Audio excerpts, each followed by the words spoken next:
Buddha or Karl Marx.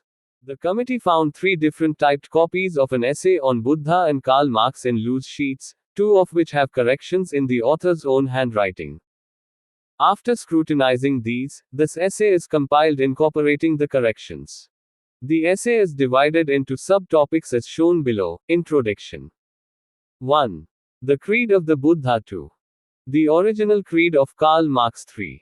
What survives of the Marxian creed. 4. Comparison between Buddha and Karl Marx. 5. Means. 6. Evaluation of means. 7.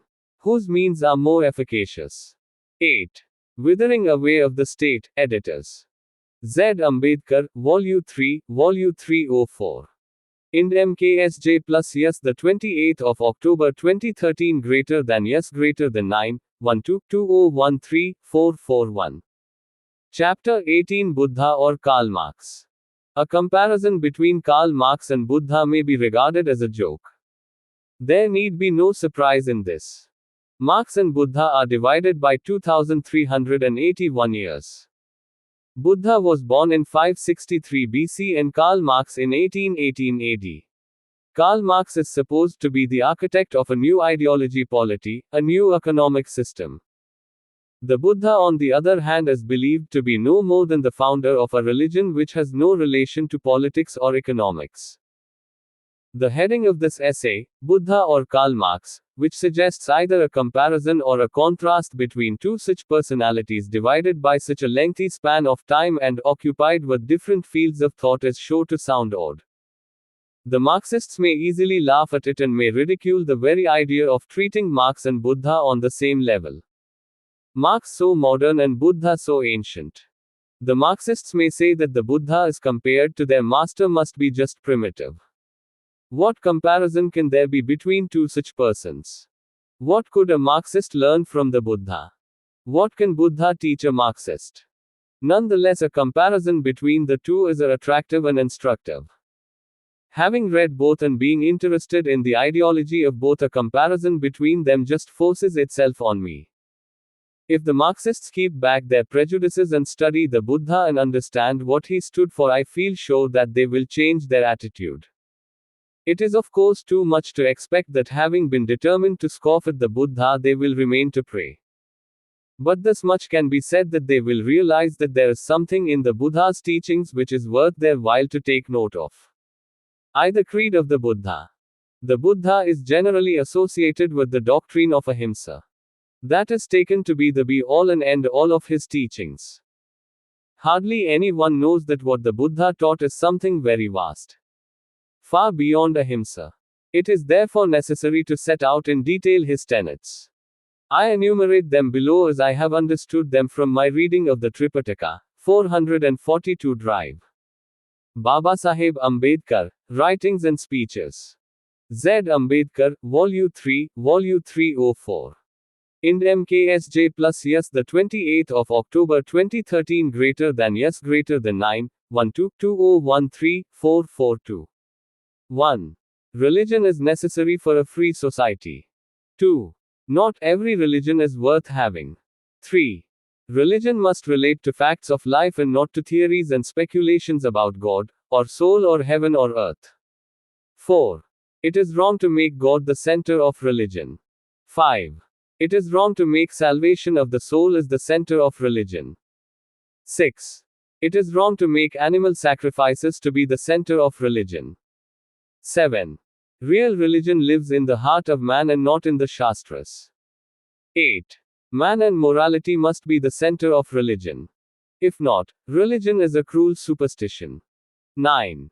It is not enough for morality to be the ideal of life. Since there is no God, it must become the law of life. 10. The function of religion is to reconstruct the world and to make it happy and not to explain its origin or its end. 11. That the unhappiness in the world is due to conflict of interest and the only way to solve it is to follow the Ashtanga Marga. 12. That private ownership of property brings power to one class and sorrow to another. 13. That it is necessary for the good of society that the sorrow be removed by removing its cause. 14. All human beings are equal. 15. Worth and not birth is the measure of man. 16. What is important is high ideals and not noble birth. 17. Maitrī or fellowship towards all must never be abandoned. One owes it even to one's enemy. 18. Everyone has a right to learn. Learning is as necessary for man to live as food is. 19. Learning without character is dangerous. 20. Nothing is infallible. Nothing is binding forever. Everything is subject to inquiry and examination. 21. Nothing is final. 22. Everything is subject to the law of causation. 23. Nothing is permanent or sanatan. Everything is subject to change. Being is always becoming. 24. War is wrong unless it is for truth and justice. 25. The victor has duties towards the vanquished. This is the creed of the Buddha in a summary form. How ancient but how fresh. How wide and how deep are his teachings. 443. Z. Ambedkar, Volume 3, Volume 304. Ind MKSJ plus yes, the 28th of October 2013 greater than yes greater than 9, 12, 2013, 443. Buddha or Karl Marx. To the original creed of Karl Marx. Let us now turn to the creed of Karl Marx as originally propounded by him. Karl Marx is no doubt the father of modern socialism or communism, but he was not interested merely in propounding the theory of socialism. That had been done long before him by others. Marx was more interested in proving that his socialism was scientific. His crusade was as much against the capitalists as it was against those whom he called the utopian socialists. He disliked them both. It is necessary to note this point because Marx attached the greatest importance to the scientific character of his socialism. All the doctrines which Marx propounded had no other purpose than to establish his contention that his brand of socialism was scientific and not utopian. By scientific socialism, what Karl Marx meant was that his brand of socialism was inevitable and inescapable, and that society was moving towards it and that nothing could prevent its march. It is to prove this contention of his that Marx principally labored. Marx's contention rested on the following theses. Deva. I. That the purpose of philosophy is to reconstruct the world and not to explain the origin of the universe. E. That the forces which shapes the course of history are primarily economic. E. That society is divided into two classes, owners and workers. IV. That there is always a class conflict going on between the two classes. V. That the workers are exploited by the owners who misappropriate the surplus value which is the result of the workers' labor. V. That this exploitation can be put an end to by nationalization of the instruments of production, i.e., abolition of private property. V. That this exploitation is leading to greater and greater impoverishment of the workers. V. That this growing impoverishment of the workers is resulting in a revolutionary spirit among the workers and the conversion of the class conflict into a class struggle. X. That is, the workers outnumber the owners. The workers are bound to capture the state and establish their rule, which he called the dictatorship of the proletariat. X. These factors are irresistible and therefore socialism is inevitable. I hope I have reported correctly the propositions which formed the original basis of Marxian socialism. 444 Drive. Babasaheb Ambedkar, Writings and Speeches. Z. Ambedkar, Volume 3, Volume 304. Ind MKSJ plus yes, the 28th of October 2013 greater than yes greater than 9, 12, 2013, 444. 3. What survives of the Marxian Creed? Before making a comparison between the ideologies of the Buddha and Karl Marx, it is necessary to note how much of this original corpus of the Marxian creed has survived. How much has been disproved by history and how much has been demolished by his opponents. The Marxian creed was propounded sometime in the middle of the 19th century. Since then, it has been subjected to much criticism. As a result of this criticism, much of the ideological structure raised by Karl Marx has broken to pieces. There is hardly any doubt that Marxist claim that his socialism was inevitable has been completely disproved.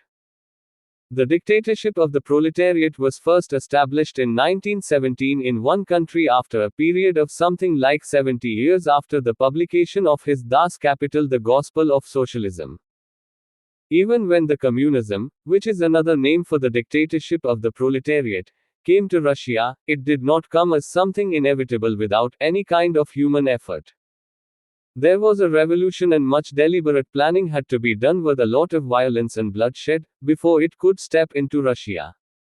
The rest of the world is still waiting for coming of the proletarian dictatorship. Apart from this general falsification of the Marxian thesis that socialism is inevitable, many of the other propositions stated in the lists have also been demolished both by logic as well as by experience. Nobody now accepts the economic interpretation of history as the only explanation of history. Nobody accepts that the proletariat has been progressively pauperized. And the same is true about his other premises. What remains of the Karl Marx is a residue of fire, small but still very important. The residue, in my view, consists of 4 items. I. The function of philosophy is to reconstruct the world and not to waste its time in explaining the origin of the world. E. That there is a conflict of interest between class and class. E. That private ownership of property brings power to one class and sorrow to another through exploitation. IV. That it is necessary for the good of society that the sorrow be removed by the abolition of private property. IV. Comparison between Buddha and Karl Marx. Taking the points from the Marxian creed which have survived, one may now enter upon a comparison between the Buddha and Karl Marx. On the first point, there is complete agreement between the Buddha and Karl Marx. To show how close is the agreement, I quote below a part of the dialogue between Buddha and the Brahman Pottapada. 445. Z. Ambedkar, Volume 3, Volume 304. Ind MKSJ plus yes, the 28th of October 2013 greater than yes greater than 9, 12, 2013, 445. Buddha or Karl Marx. Then, in the same terms, Pottapada asked the Buddha each of the following questions. 1. Is the world not eternal? 2. Is the world finite? 3. Is the world infinite? 4. Is the soul the same as the body? 5. Is the soul one thing, and the body another? 6. Does one who has gained the truth live again after death? 7. Does he neither live again, nor not live again, after death? And to each question the Exalted One made the same reply. It was this. That too, Pottapada, is a matter on which I have expressed no opinion. 28. But why has the Exalted One expressed no opinion on that? Because, this question is not calculated to profit, it is not concerned with the Dhamma, it does not redound even to the elements of right conduct, nor to detachment, nor to purification from lust, nor to quietude, nor to tranquilization of heart, nor to real knowledge, nor to the insight of the higher stages of the path, nor to nirvana. Therefore it is that I express no opinion upon it. On the second point, I give below a quotation from a dialogue between Buddha and Pasenadi, king of Koshala. Moreover, there is always strife going on between kings, between nobles, between Brahmins, between householders, between mother and son, between son and father, between brother and sister, between sister and brother, between companion and companion. Although these are the words of Pasenadi, the Buddha did not deny that they formed a true picture of society. As to the Buddha's own attitude towards class conflict, his doctrine of Ashtanga Marga recognizes that class conflict exists and that it is the class conflict which is the cause of misery. On the third question, I quote from the same dialogue of Buddha with Pottapada. Then what is it that the Exalted One has determined? I have expounded, Pottapada, that sorrow and misery exist. I have expounded, what is the origin of misery. I have expounded what is the cessation of misery. I have expounded what is method by which one may reach the cessation of misery. 30. And why has the Exalted One put forth a statement as to that? Because that questions Pottapada, is calculated to profit, is concerned with the Dhamma, redounds to the beginnings of right 446 tribe. Babasaheb Ambedkar, Writings and Speeches. Z. Ambedkar, Volume 3, Volume 304. Ind MKSJ plus yes, the 28th of October 2013 greater than yes greater than 9 12 2013 446. Conduct. To detachment, to purification from lusts, to quietude, to tranquilization of heart, to real knowledge, to the insight of the higher stages of the path and to nirvana. Therefore is it, Potapada, that I have put forward a statement as to that. That language is different but the meaning is the same. If for misery one reads exploitation, Buddha is not away from Marx. On the question of private property, the following extract from a dialogue between Buddha and Ananda is very illuminating. In reply to a question by Ananda, the Buddha said, I have said that avarice is because of possession. Now, in what way that is so, Ananda, is to be understood after this manner. Where there is no possession of any sort or kind whatever by any one or anything, then there being no possession whatever, would there, owing to the cessation of possession, be any appearance of avarice? There would not, Lord. Wherefore, Ananda, just that is the ground, the basis, the genesis, the cause of avarice, to wit, possession. 31. I have said that tenacity is the cause possession. Now, in what way that is so, Ananda, is to be understood after this manner.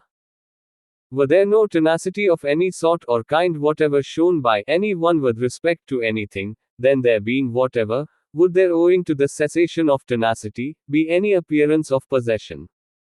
There would not, Lord. Wherefore, Ananda, just that is the ground, the basis, the genesis, the cause of possession, to wit, tenacity. On the fourth point, no evidence is necessary. The rules of the Bhikshu Sangh will serve as the best testimony on the subject. According to the rules, a bhikkhu can have private property only in the following 8 articles and no more. These 8 articles are 1, 2, 3 robes or pieces of cloth for daily wear. 3, 4, a girdle for the loins. 5, an alms bowl. 6, a razor. 7, a needle. 8, a water strainer. Further, a bhikkhu was completely forbidden to receive gold or silver for fear that with gold or silver he might buy something beside the 8 things he is permitted to have. 447. Z. Ambedkar, Volume 3, Volume 304. Ind MKSJ plus yes, the 28th of October 2013 greater than yes greater than 9 12 2013 447. Buddha or Karl Marx. These rules are far more rigorous than are to be found in communism in Russia. We the means. We must now come to the means. The means of bringing about communism which the Buddha propounded were quite definite. The means can be decided into 3 parts. Part 1 consisted in observing the Panchasilas. The Enlightenment gave birth to a new gospel which contains the key to the solution of the problem which was haunting him. The foundation of the new gospel is the fact that the world was full of misery and unhappiness. It was fact not merely to be noted but to be regarded as being the first and foremost in any scheme of salvation. The recognition of this fact the Buddha made the starting point of his gospel. To remove this misery and unhappiness was to him the aim and object of the gospel if it is to serve any useful purpose.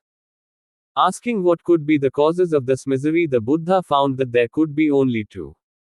A part of the misery and unhappiness of man was the result of his own misconduct.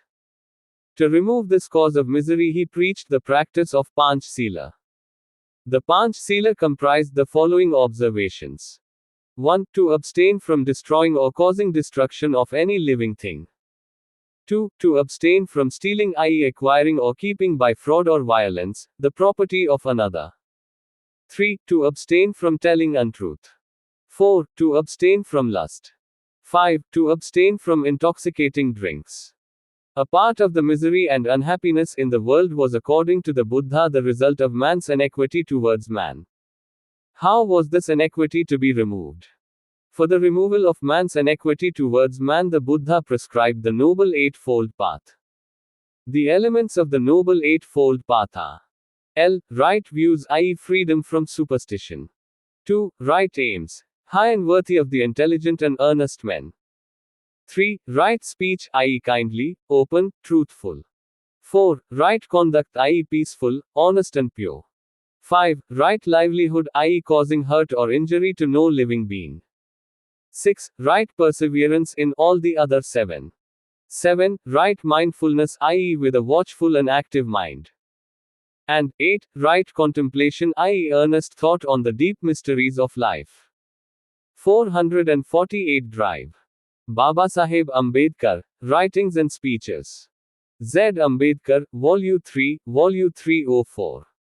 Ind MKSJ plus yes, the 28th of October 2013 greater than yes greater than 9, 12, 2013, 448. The aim of the Noble Eightfold Path is to establish on earth the kingdom of righteousness, and thereby to banish sorrow and unhappiness from the face of the world. The third part of the Gospel is the doctrine of Nibbana. The doctrine of Nibbana is an integral part of the doctrine of the Noble Eightfold Path. Without Nibbana, the realization of the Eightfold Path cannot be accomplished. The doctrine of Nibbana tells what are the difficulties in the way of the realization of the Eightfold Path. The chief of these difficulties are 10 in number. The Buddha called them the 10 asavas, fetters or hindrances. The first hindrance is the delusion of self. So long as a man is wholly occupied with himself, chasing after every bauble that he vainly thinks will satisfy the cravings of his heart, there is no noble path for him. Only when his eyes have been opened to the fact that he is but a tiny part of a measureless whole, only when he begins to realize how impermanent a thing is his temporary individuality, can he even enter upon this narrow path. The second is doubt and indecision. When a man's eyes are opened to the great mystery of existence, the impermanence of every individuality, he is likely to be assailed by doubt and indecision as to his action. To do or not to do, after all my individuality is impermanent, why do anything are questions, which make him indecisive or inactive. But that will not do in life. He must make up his mind to follow the teacher, to accept the truth and to enter on the struggle, or he will get no further. The third is dependence on the efficacy of rites and ceremonies. No good resolutions, however firm, will lead to anything unless a man gets rid of ritualism. Of the belief that any outward acts, any priestly powers, and holy ceremonies, can afford him an assistance of any kind. It is only when he has overcome this hindrance, that men can be said to have fairly entered upon the stream and has a chance sooner or later to win a victory. The fourth consists of the bodily passions. The fifth is ill will towards other individuals. The sixth is the suppression of the desire for a future life with a material body, and the seventh is the desire for a future life in an immaterial world. The eighth hindrance is pride, and ninth is self-righteousness. These are failings which it is most difficult for men to overcome, and to which superior minds are peculiarly liable, a pharisaical contempt for those who are less able and less holy than themselves. 449. Z. Ambedkar, Volume 3, Volume 304. Ind MKSJ plus yes, the 28th of October 2013 greater than yes greater than 9, 12, 2013, 449. Buddha or Karl Marx. The 10th hindrance is ignorance. When all other difficulties are conquered, this will even remain, the thorn in the flesh of the wise and good, the last enemy and the bitterest foe of man. Nibbana consists in overcoming these hindrances to the pursuit of the Noble Eightfold Path. The doctrine of the Noble Eightfold Path tells what disposition of the mind which a person should sedulously cultivate. The doctrine of Nibbana tells of the temptation or hindrance which a person should earnestly overcome if he wishes to trade along with the Noble Eightfold Path. The fourth part of the New Gospel is the doctrine of paramitas. The doctrine of paramitas inculcates the practice of 10 virtues in one's daily life. These are those 10 virtues: 1. Pana, 2. Sila, 3. Nekhama, 4. Dana, 5. Virya, 6. Khanti, 7. Saka, 8. Aditthana, 9. Metta, and 10. Upekha. Pana or wisdom is the light that removes the darkness of avidya, moha or nescience.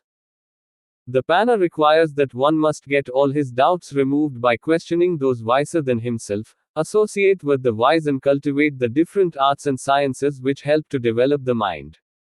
Sila is moral temperament, the disposition not to do evil and the disposition to do good. To be ashamed of doing wrong. To avoid to do evil for fear of punishment is Sila. Sila means fear of doing wrong. Nekhama is renunciation of the pleasures of the world.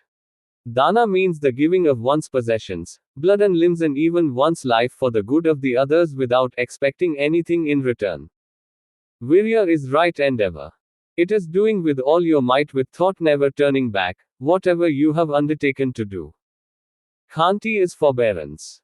Not to meet hatred by heart is the essence of it. For hatred is not appeased by hatred. It is appeased only by forbearance. Sakar is truth. An aspirant for Buddha never speak a lie. His speech is truth and nothing but truth. Aditthana is resolute determination to reach the goal. Metta is fellow feeling extending to all beings, foe and friend, beast and man.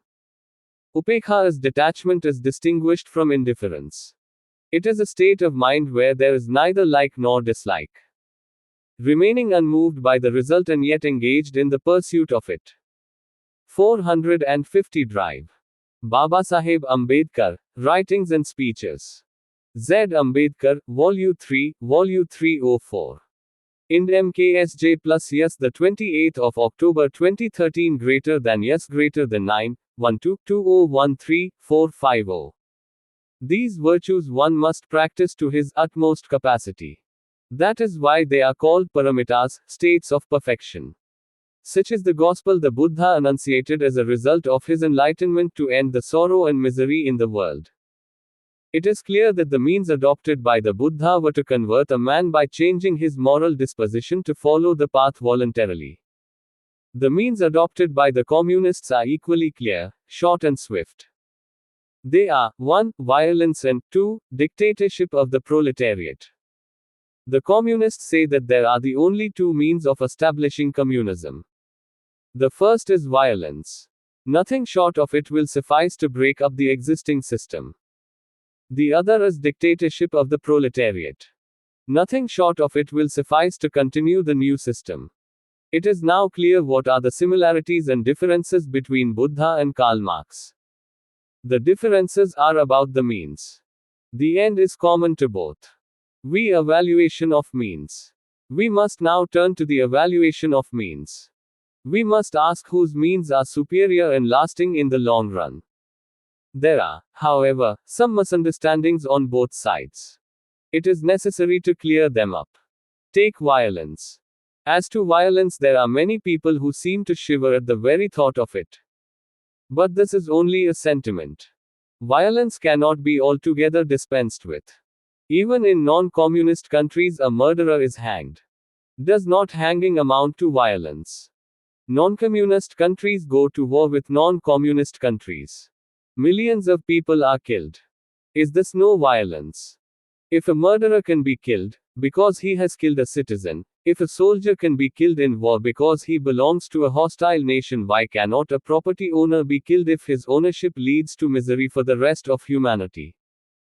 There is no reason to make an exception in favor of the property owner, why one should regard private property as sacrosanct.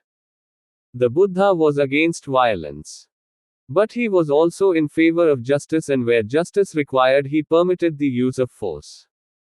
This is well illustrated in his dialogue with Sinha Senapati, the commander-in-chief of Vaishali. Sinha, having come to know that the Buddha I preached ahimsa, went to him and asked, "The Bhagwan preaches ahimsa. Does the Bhagwan preach an offender to be given freedom from punishment? Does the Bhagwan preach that we should not go to war to save our wives, our children and our wealth? Should we suffer at the hands of criminals in the name of ahimsa?" 451. Z. Ambedkar, Volume 3, Volume 304. Ind MKSJ plus yes, the 28th of October 2013 greater than yes greater than 9, 12, 2013, 451. Buddha or Karl Marx. Does the Tathagata prohibit all war even when it is in the interest of truth and justice? Buddha replied, "You have wrongly understood what I have been preaching. An offender must be punished and an innocent man must be freed. It is not a fault of the magistrate if he punishes an offender. The cause of punishment is the fault of the offender. The magistrate who inflicts the punishment is only carrying out the law. He does not become stained with ahimsa. A man who fights for justice and safety cannot be accused of ahimsa. If all the means of maintaining peace have failed, then the responsibility for himsa falls on him who starts war. One must never surrender to evil powers. War there may be, but it must not be for selfish ends. There are of course other grounds against violence such as those urged by Prof. John Dewey. In dealing with those who contend that the end justifies the means is morally perverted doctrine, Dewey has rightly asked what can justify the means if not the end. It is only the end that can justify the means. Buddha would have probably admitted that it is only the end which would justify the means. What else could?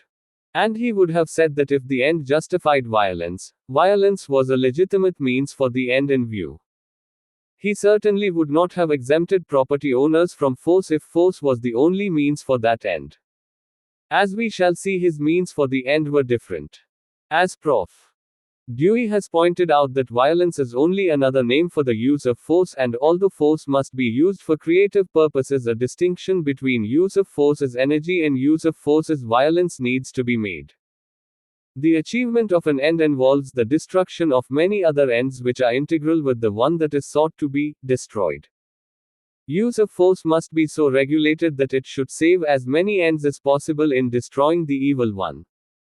Buddha's ahimsa was not as absolute as the ahimsa preached by Mahavira, the founder of Jainism. He would have allowed force only as energy. The communists preach ahimsa as an absolute principle. To this the Buddha was deadly opposed. As to dictatorship, the Buddha would have none of it. He was born a democrat and he died a democrat. At the time he lived there were 14 monarchical states and 4 republics. He belonged to the Sakyas and the Sakyas kingdom was a republic. He was extremely in love with Vaishali, which was his second home because it was a republic. Before his Mahaparinirvan he spent his Varshavasa in Vaishali. After the completion of his Varshavasa he decided to leave Vaishali and go elsewhere as was his wont. After going some distance he looked back 452 drive. Babasaheb Ambedkar, Writings and Speeches. Z. Ambedkar, Volume 3, Volume 304. Ind MKSJ plus yes, the 28th of October 2013 greater than yes greater than 9, 12, 2013, 452. On Vaishali and said to Ananda. This is the last look of Vaishali which the Tathagata is having. So fond was he of this republic. He was a thorough equalitarian. Originally the bhikkhus, including the Buddha himself, wore robes made of rags. This rule was enunciated to prevent the aristocratic classes from joining the Sangha. Later Jivaka the great physician prevailed upon the Buddha to accept a robe which was made of a whole cloth. The Buddha at once altered the rule and extended it to all the monks. Once the Buddha's mother Mahaprajapati Gotami, who had joined the Bhikkhuni Sangha, heard that the Buddha had got a chill. She at once started preparing a scarf for him. After having completed it, she took to the Buddha and asked him to wear it. But he refused to accept it, saying that if it is a gift, it must be a gift to the whole Sangha and not to an individual member of the Sangha. She pleaded and pleaded, but he refused to yield. The Bhikshu Sangha had the most democratic constitution. He was only one of the bhikkhus. At the most, he was like a prime minister among members of the cabinet. He was never a dictator. Twice before his death, he was asked to appoint someone as the head of the Sangha to control it. But each time he refused, saying that the Dhamma is the supreme commander of the Sangha. He refused to be a dictator and refused to appoint a dictator. What about the value of the means? Whose means are superior and lasting in the long run? Can the communists say that in achieving their valuable end they have not destroyed other valuable ends? They have destroyed private property. Assuming that this is a valuable end, can the communists say that they have not destroyed other valuable end in the process of achieving it? How many people have they killed for achieving their end? Has human life no value? Could they not have taken property without taking the life of the owner? Take dictatorship. The end of dictatorship is to make the revolution a permanent revolution. This is a valuable end. But can the communists say that in achieving this end they have not destroyed other valuable ends? Dictatorship is often defined as absence of liberty or absence of parliamentary government. Both interpretations are not quite clear. There is no liberty even when there is parliamentary government. For law means want of liberty. The difference between dictatorship and parliamentary government lies in this. In parliamentary government, every citizen has a right to criticize the restraint on liberty imposed by the government. In parliamentary government, you have 453.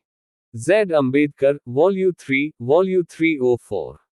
Ind MKSJ plus yes, the 28th of October 2013 greater than yes greater than 9, 12, 2013, 453.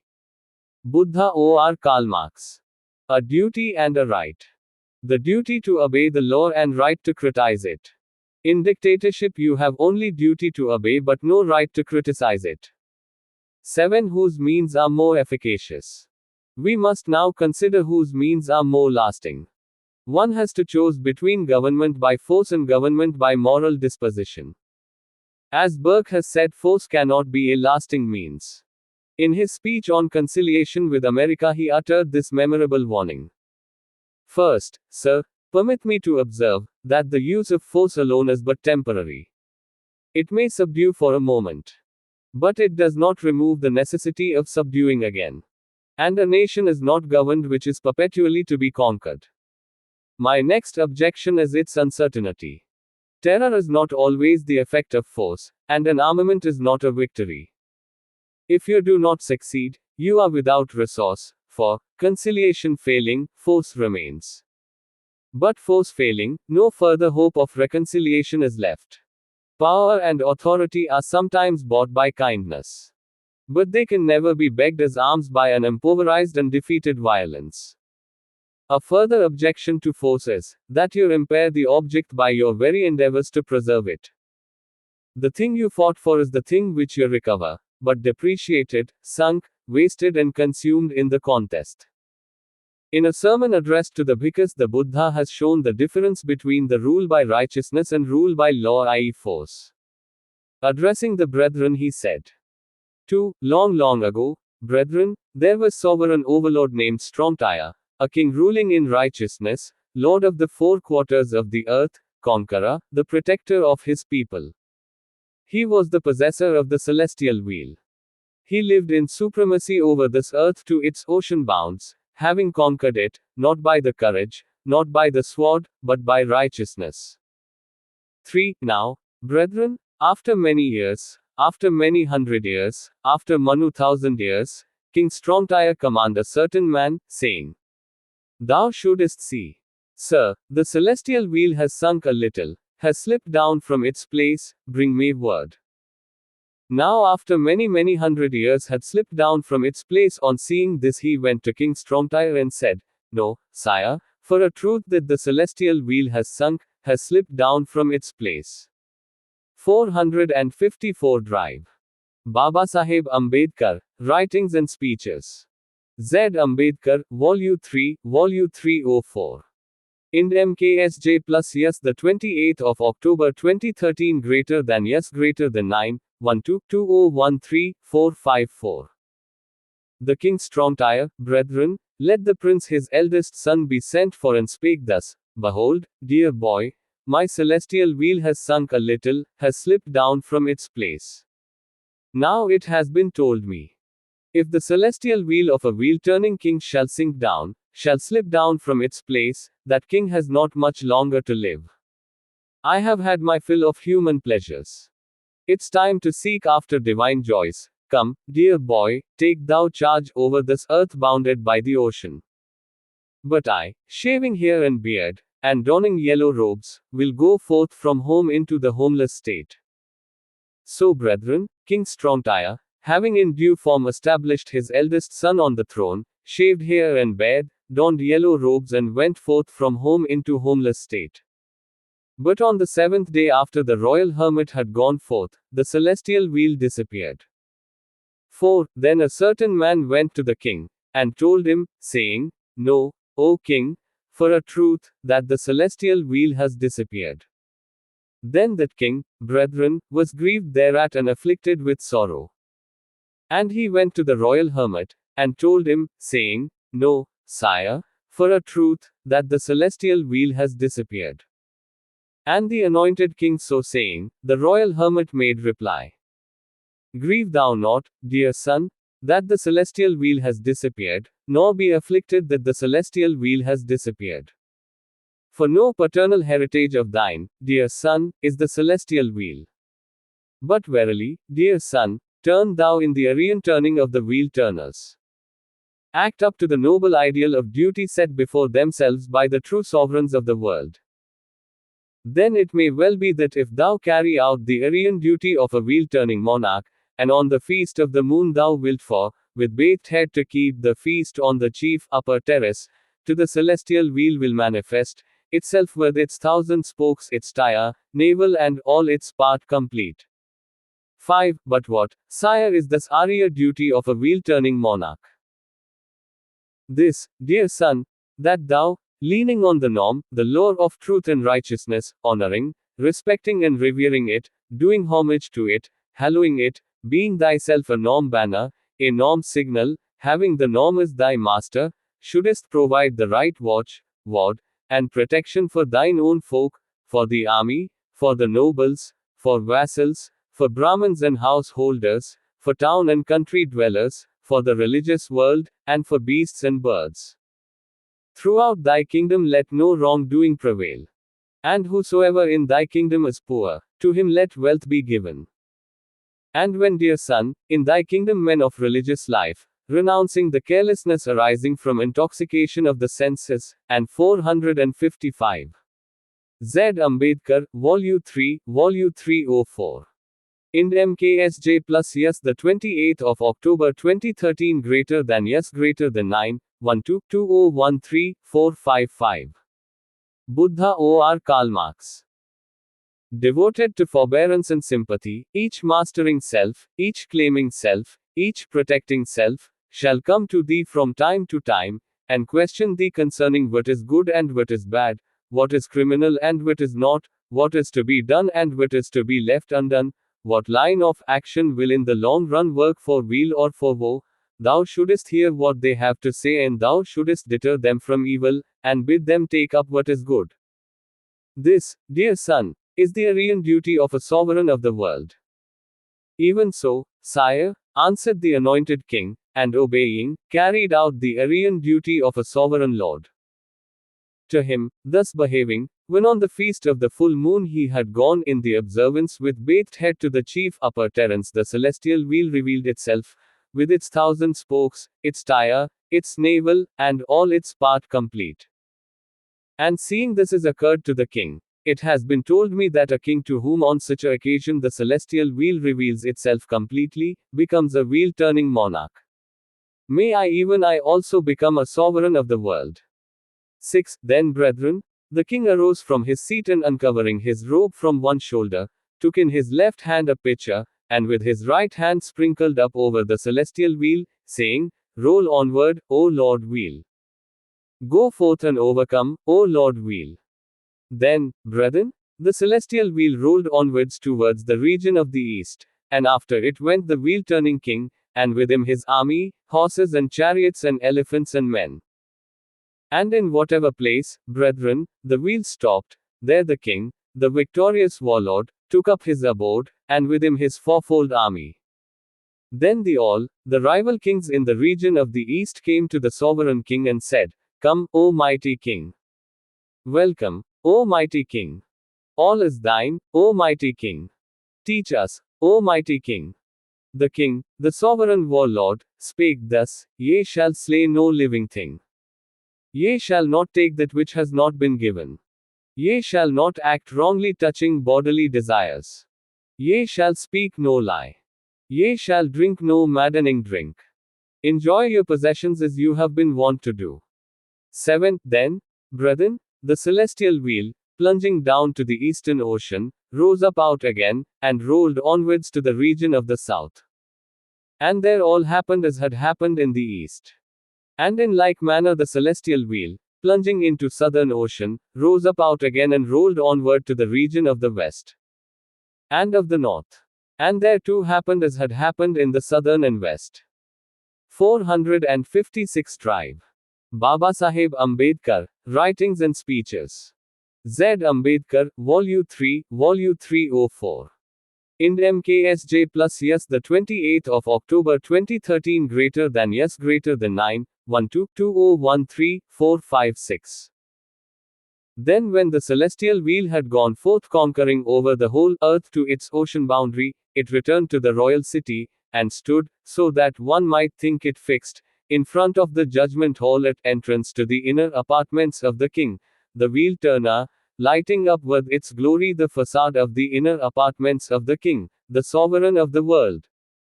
8. And a second king, brethren, also a wheel turning monarch. And a third. And a fourth. And a fifth. And a sixth. And a seventh king, a victorious warlord, after many years, after many hundred years, after many thousand years, command a certain man, saying, If thou shouldest see, Sirrah, that the celestial wheel has sunk down, has slid from its place, bring me word. Even so, sire, replied the man. So after many years, after many hundred years, after many thousand years, that man saw that the celestial wheel had sunk down, had become dislodged from its place. And so seeing he went to the king, the warlord, and told him. Then that king did, even as Strongtyre had done.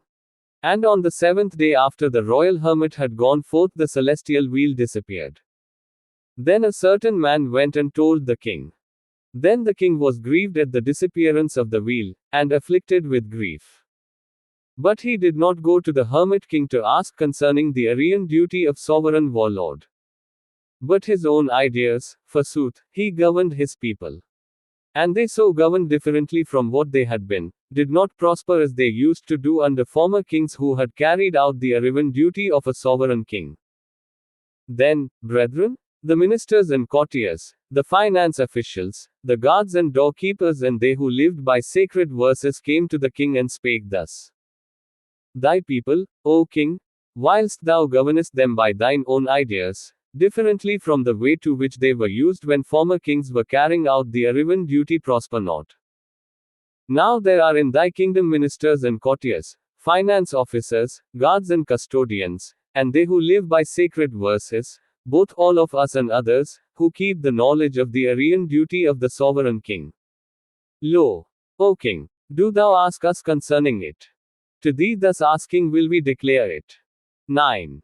Then, brethren, the king, having made the ministers and all the rest sit down together, asked them about the Aryan duty of sovereign warlord, and they declared it unto him. And when he had heard 457. Z. Ambedkar, Volume 3, Volume 304. Ind MKSJ plus yes, the 28th of October 2013 greater than yes greater than 9, 122013 Buddha or Karl Marx. Them, he did provide the due watch and ward protection, but on the destitute he bestowed no wealth, and because this was not done, poverty became widespread.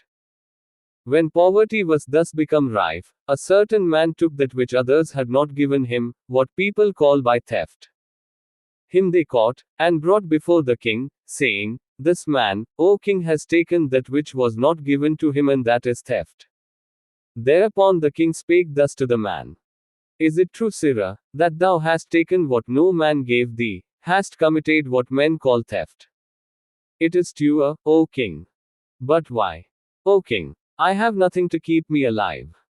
Then the king bestowed wealth on that man, saying, With this wealth, sir, do thou both keep thyself alive, maintain thy parents, maintain children and wife, carry on thy business.